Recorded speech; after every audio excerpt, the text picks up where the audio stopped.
na mata ka kuma bambato kan denbaya tɔgɔ la an bɛna ale de ka kɔrɔfɔw labɛn sisan ni Ala sɔnna ma.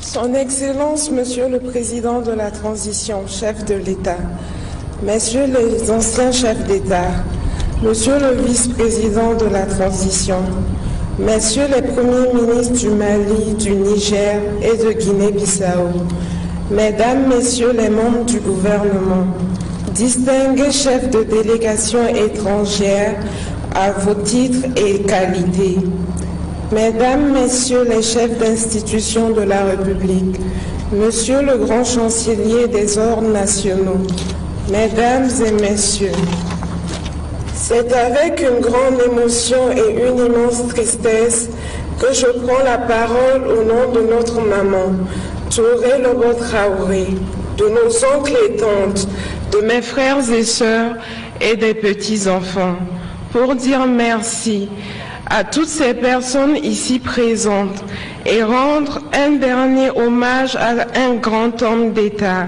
mais qui est d'abord et avant tout un époux, un père, un frère, un grand-père, le général Amadou Toumani Touré.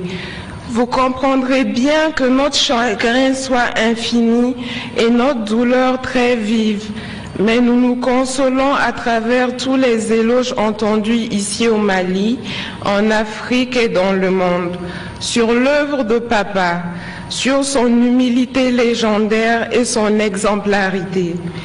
Les messages de condoléances sont soulignés, l'attachement viscéral de papa à son pays. Nous, sa famille, pouvons témoigner que tout ce qu'il faisait, il le faisait avec amour et passion. Il a donné sa force et même sa santé au Mali. Son seul réconfort était de constater que son action contribue à améliorer la vie des populations. Papa exemplaire, toujours attentionné et affectif, à l'écoute des enfants à tout moment et en toutes circonstances. C'est ainsi qu'il nous appelait affectueusement souvent. Fanta sa sœur, Mabo sa maman et moi sa petite chérie. Pour nous les enfants, comme on le dit en Bambara, Anga Jurutala, en d'autres termes, il ne nous doit rien.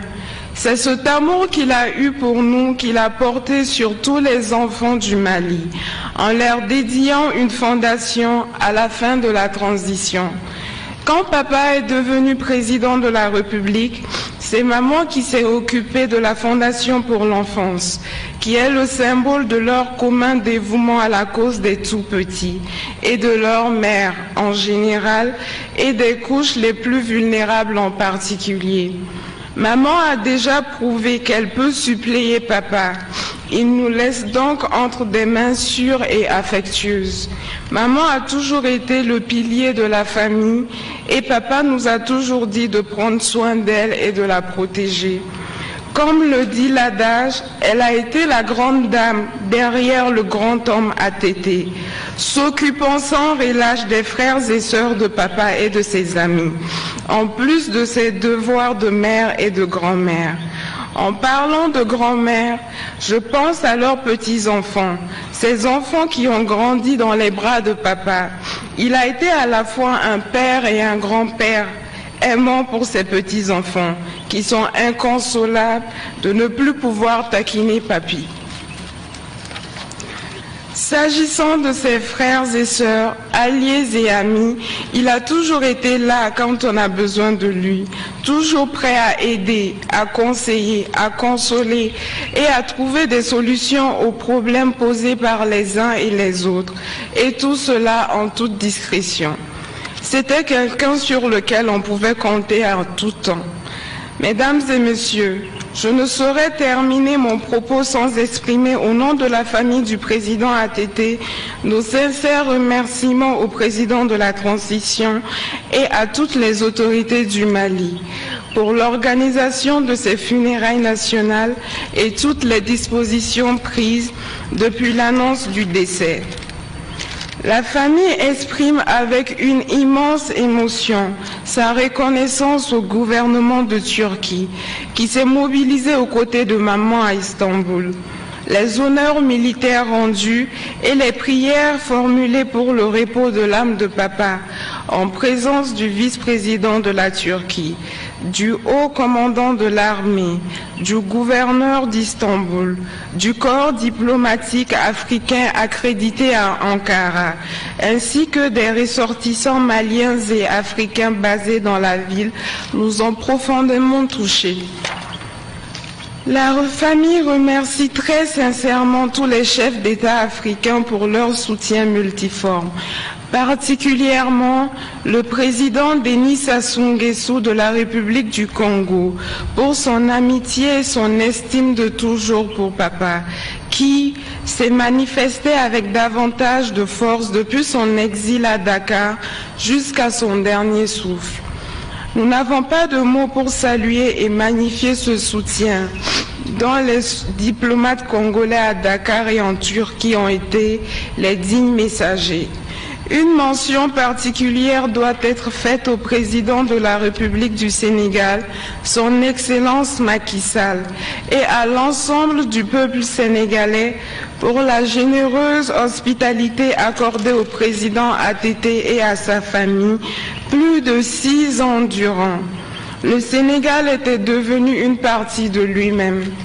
Un grand merci à ceux des chefs d'État qui ont dépêché des délégations pour assister à la présente cérémonie.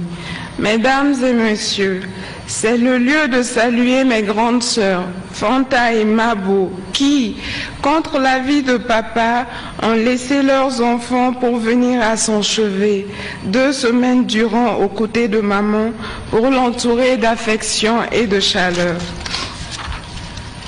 Peu avant son départ pour Istanbul, il a remercié Fanta et Mabo en ces termes.